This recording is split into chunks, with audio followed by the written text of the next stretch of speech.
하나님의 말씀 마태복음 28장 11절로부터 20절 말씀을 우리 한 목소리로 읽어가도록 하겠습니다. 신약성경 52면의 말씀, 마태복음 28장 11절로 20절 말씀입니다.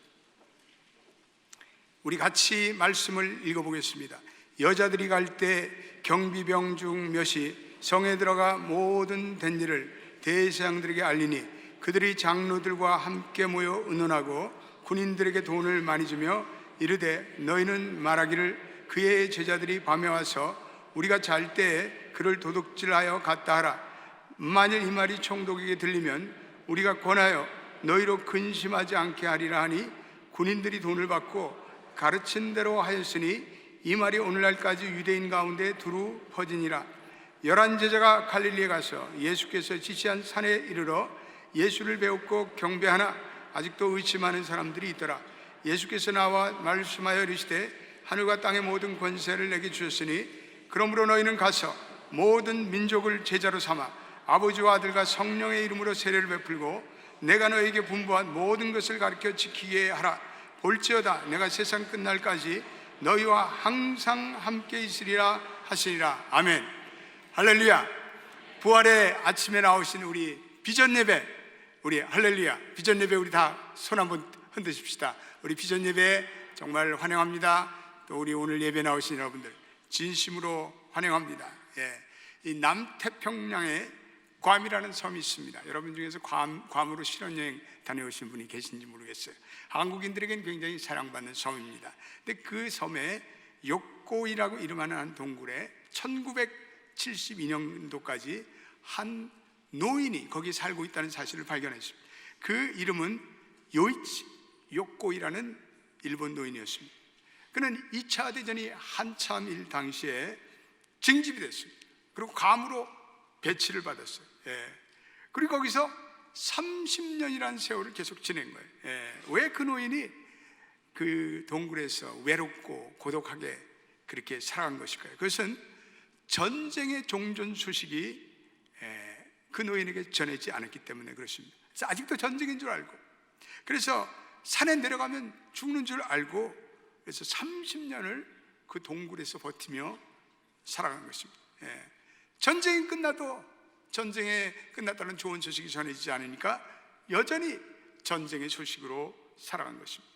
온 땅에 평화의 소식이 넘쳐 흘러도 소식이 전해지지 않은 까닭에 불안과 공포로 살아갔습니다. 오늘 본문 28장 서두에도 보면 천사가 여인들에게 나타나셔서 예수님이 죽은 자 가운데 다시 살아나셨다는 기쁨의 소식을 전했습니다. 사망의 권세의 문을 박차고 주님께서 부활하셨다는 소식을 전해주었습니다. 그런데 그 소식을 여인들은 전해줬지만 사람들은 믿지 않았습니다. 더구나 종교인들과 군인들은 그 부활의 소식이 거짓말이다 이렇게 말하라고 군인들을 매수하려고 하였습니다. 욕고이의 그 가련한 노인처럼 부활의 소식이 전해지지 않아 여전히 전쟁 중에 살았던 그 가련한 사람들과 같습니다. 그래서 주님은 오늘 제자들을 파송하고 너희들은 온 세상에 가서 부활의 소식을 전할 것을 명하고 계십니다. 오늘 우리가 읽은 18절 19절에 뭐라고 말씀하고, 예수께서 나와야 말씀하여 이르시되 하늘과 땅의 모든 권세를 너희에게 주었으니 그러므로 너희는 가서 모든 민족으로 제자를 삼아 아버지와 아들과 성령의 이름으로 세례를 베풀고 라고 말씀합니다. 이 예수님의 지상 명령입니다. 예수님의 부활을 땅 끝까지 전하라는 그런 부활의 명령을 선포하셨습니다. 오늘 부활 아침, 영광의 아침에 나오신 우리 모두에게 이 시간 묻기를 원합니다. 여러분들에게 이 부활의 좋은 소식이 전해졌습니까? 우리가 지난 2주간 매일 새벽마다 로마서 말씀을 묵상하며 로마서에 나타난 부활의 복음을 여러분들에게 전합니다. 우리 성도들의 마음속에 부활의 복음의 놀라운 소식으로 가득 찼습니다. 사도들이 전했던 부활의 영광의 소식이 이 부활의 아침 예배에 참석한 여러분들에게 충만하게 넘쳐나기를 주의 이름으로 축원드립니다. 저와 여러분들은 더 이상 두려움의 동굴, 정죄의 동굴, 죄책감의 동굴, 그리고 공포의 동굴에서 살아갈 이유가 없습니다. 이제는 우리가 죄와 사망의 나라 그리고 죽음의 나라에서 떠났습니다. 우리는 생명의 나라로 이제는 들어갔습니다. 저와 여러분들은 부활의 소망을 안고 살아가야 합니다. 한 가지 더 물어보겠습니다. 이 부활의 좋은 소식이 여러분들의 이웃에게, 여러분들에게, 친구들에게, 여러분들에게, 가족들에게도 당도했습니까? 예. 이제 우리의 손을 통해서 이 부활의 좋은 소식이 우리의 이웃에, 우리의 친척, 우리의 가족, 그리고 땅끝까지 전해지게 되길 바랍니다. 예. 우리 교회에서 이렇게 14년 전에 복음을 전한 아프리카 깔레문양, 어둠의 땅이었습니다. 원래 깔레문양의 포코 부족들은 예수를 알지 못하는 미전도 종족 부족이었습니다. 그들에게 우리 2세 선교팀들이 맨 처음에 복음을 전한 이후로 매년마다 수십 명의 우리의 교인들이 그곳을 가서 복음을 전했습니다. 그리고 그들의 세례를 주었습니다. 이번에도 그 깔레문양의 강가에서 세례를 베푸는 저의 마음이 얼마나 기뻤는지 모릅니다. 놀라운 부활의 소식이 그들에게 전해졌습니다.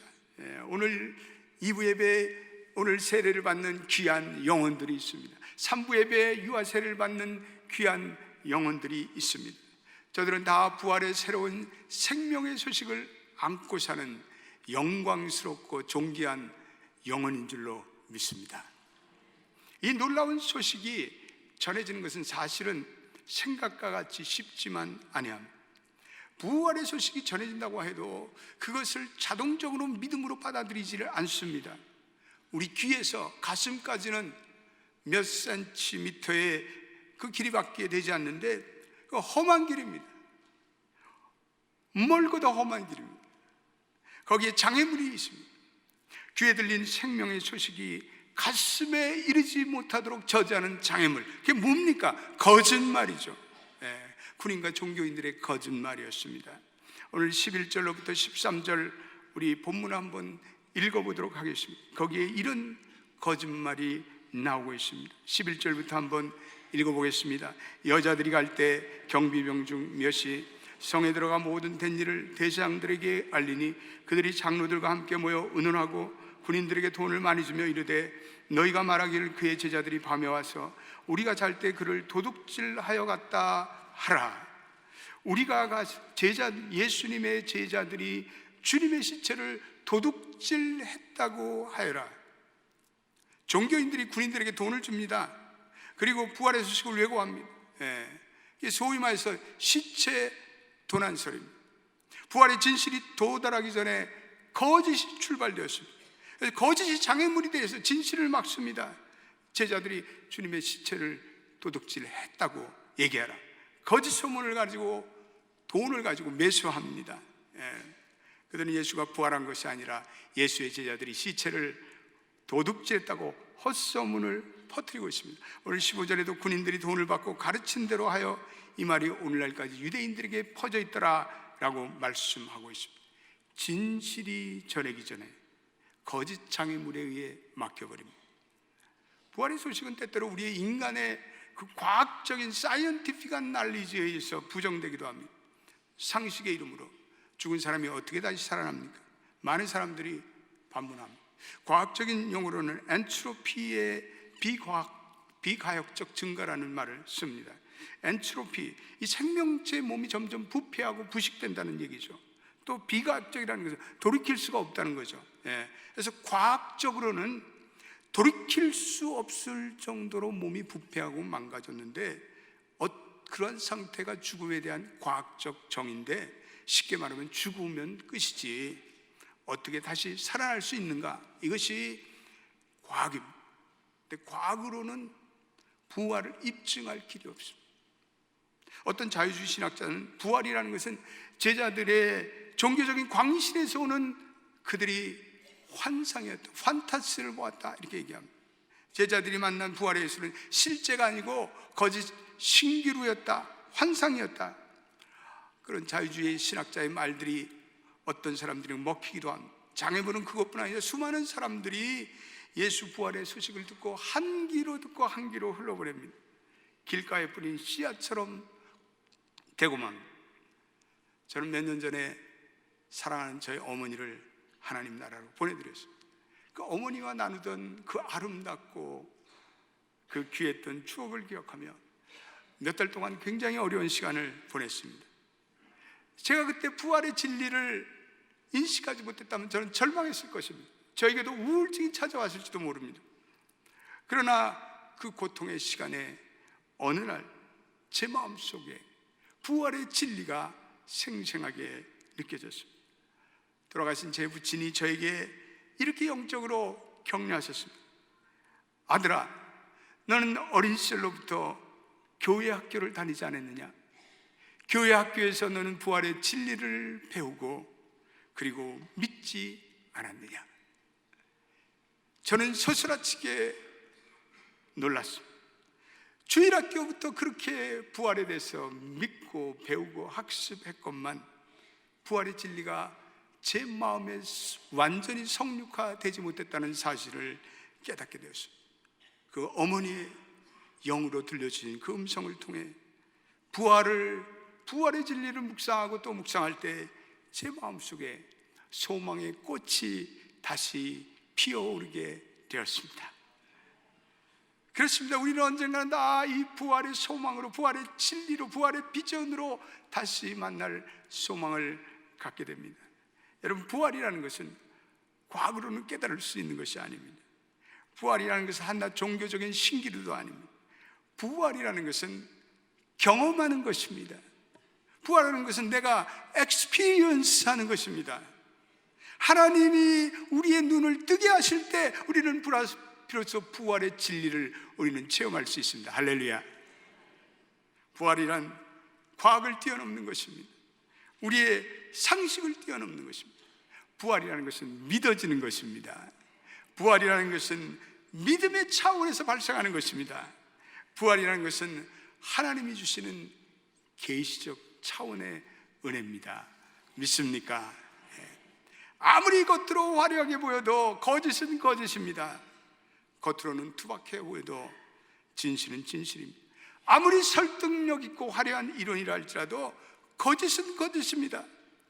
거짓은 우리의 영혼을 살리지 못합니다. 어떠한 언변도 과학적 이론도 우리의 지적 요구도 우리를 만족시킬 수 있지만 거짓은 인간의 영혼을 살리지 못합니다. 생명으로 인도하지 못합니다. 지금 우리 대한민국의 모든 국민들은 트라우마, 충격에 빠져 있습니다. 전 국민이 차가운 바다에 수백 명의 어린 생명을 이제 그 바다에 죽이고 온 국민이 죄인의 심정으로 살아가고 있습니다. 인재죠, 인재. 인간이 빚어낸 인재. 후진국형 사고입니다. 겉으로는 선진국을 얘기하는데 사회 곳곳은 부정과 부패가 가득합니다. 마땅히 지켜야 할 어떠한 규칙들과 안전수칙들이 지켜지지 않습니다. 조금만 그 사회를 파고 들어가면 거기에는 부정과 비리가 얼룩져 있습니다. 겉으로는 화려한 것 같은데 거기에 진실이 없습니다. 겉으로는 뻔질한 것 같은데 부정직하고 그리고 부실합니다. 진실이 결여된 사회입니다. 그러한 부패한 사회 속에서 어떻게 정직한 국민들이 나오며 어떻게 우리의 자녀들을 안심하고 맡길 수 있단 말입니까? 우리는 예수를 믿고 우리는 거듭나 성령을 받고 말씀대로 살아가는 진실과 정직만이 우리 국민이, 우리 민족이 살 길이라고 믿습니다. 오늘 본문도 마찬가지입니다. 종교 권력으로, 군인의 힘으로, 돈으로 예수님의 부활의 사실을 그들은 막으려 했지만 진실은 언제나 존재합니다. 부활은 진실이기 때문에, 부활은 진리이기 때문에 그렇습니다. 제자들은 그 부활의 진리 앞에 그들은 변화되었습니다. 그들은 한때는 겁쟁이였습니다. 그들은 두려움에 가득 차 있었습니다. 그러나 그들은 부활의 은총 앞에서 그들은 변화했습니다. 그리고 담대해졌습니다. 그리고 고난과 죽음이 기다리고 있는 세상을 향해 나가 그들은 땅끝까지 부활의 증인이 되고 그들은 다 순교자가 되었습니다. 그들이 그렇게 할 수 있는 것은 부활이 진실이었기 때문에 그렇습니다. 제자들에게는 돈도 없었고, 그리고 후원자도 없었고, 제자들에게는 백도 없었습니다. 그렇지만 그들에게는 예수 부활은 부인할 수 없는 진실이었습니다. 바울은 부활하신 주님이 베드로와 12 제자들과 후에는 500명의 제자들에게 나타났다고 그는 증언합니다. 바울은 이 부활의 예수를 다메섹 도상에서 만난 후에 그의 인생은 그 부활의 예수를 증언한 복음의 부활의 선교사가 됩니다.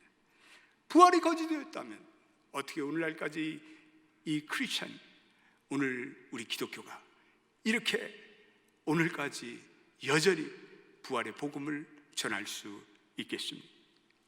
환호받는 거짓보다는 멸시받는 진실이 더 강합니다. 잠시 거짓은 판을 칠 수가 있습니다. 그러나 결국은 승리는 진실의 것입니다. 부활의 소식은 죄를 극복하며 죽어가는 영혼을 살리는 그런 구원의 복된 소식입니다. 복음은 죽음을 이기는 승리이며 그리고 생명의 소식입니다. 부활의 소망은 인간의 영원한 딜레마인 죄와 죽음의 문제를 극복하고 있습니다. 인류의 모든 발걸음은 궁극적으로는 죽음의 공포로 달려가고 있습니다. 죽음이라는 것은 죄의 결과입니다. 어떠한 인간도 이 죽음을 피해갈 길이 없습니다. 아무리 고도의 기술 사회가 오고 아무리 첨단 IT 과학 시대가 온다 할지라도 인간의 죽음과 죄의 문제는 미해결입니다. 그러나 예수님께서 십자가에 보배로 피를 흘리시고 그리고 인간의 죽음의 문제, 죄의 문제를 극복하시고 그분은 영원한 생명으로 부활하셨습니다. 할렐루야. 오늘 16절로부터 20절에 부활의 주님께서 하늘과 땅의 모든 권세를 내가 주었으니 이제는 아버지와 아들과 성령의 이름으로 세례를 베풀고 이제는 내가 너희에게 분부한 모든 것을 가르쳐 지키게 하라라고 말씀. 그 명령을 따라서 오늘은 제자들이 그 말씀의 진실을 안고 복음을 전하러 나가고 오늘도 복음을 깨달은 하나님의 백성들, 복음의 능력을 깨달은 주의 백성들, 복음의 진실을 깨닫는 하나님의 자녀들이 오늘도 땅끝까지 이 복음을 들고 선교하며 전도하며 다니고 있습니다. 사랑하는 성도 여러분, 이 시간에 여러분 다시 한번 확인해 보시기 바랍니다. 100번, 1000번 확인해 보시기를 원합니다. 예수님의 부활의 소식이 저와 여러분들에게 오늘 이 아침에 전해졌습니까? 이 타락한 세상, 이 부패한 세상을 뛰어나 부활의 생명의 소식이 우리의 마음속에 새겨졌습니다. 예수 그리스도의 부활의 소망이 우리의 사랑하는 자녀들 그리고 우리의 자손 만대에 새겨지기를 주님의 이름으로 축원드립니다. 그럴 뿐 아니라 이번에 침몰 사고로 슬픔에 잠겨있는 대한민국의 우리 동포들과 어린 자녀를 잃고 슬픔에 절망에 빠져있는 단원고 학생들, 학부모들 그리고 교사들 위에도 이 부활의 소망과 은혜가 넘쳐나기를 기도합니다.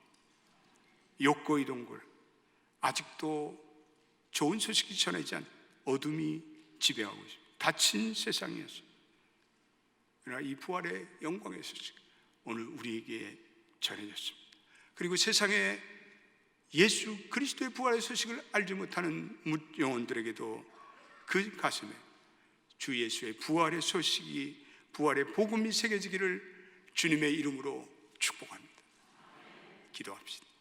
하나님, 감사합니다. 어두운 세상입니다. 진실이 실종된 세상입니다.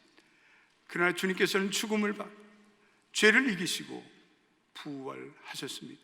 오늘 부활의 소망이 있게 오늘 절망과 죄와 죽음에 살아가던 우리들에게도 소망이 있습니다. 주님, 우리 사랑하는 조국에 참으로 참담하고 어려운 소식이 전해졌습니다. 주님, 특별히 그 차가운 바닷속에 수장된 우리의 어린 영혼들의 생명들을 받아주소서. 그리고 그 부모들을 부활의 생명으로 위로하시고 그리고 슬픔에 젖어 있는 우리 대한민국 백성들에게도 평안의 소식이 저들의 마음속에 온전히 임하게 되기를 원합니다. 부활의 침상에서 고난당하는 우리 백전도사 또 김신의 사모님의 영혼에도 부활의 소망이 전해지게 하옵소서. 예수님의 이름으로 기도드립니다. 아멘.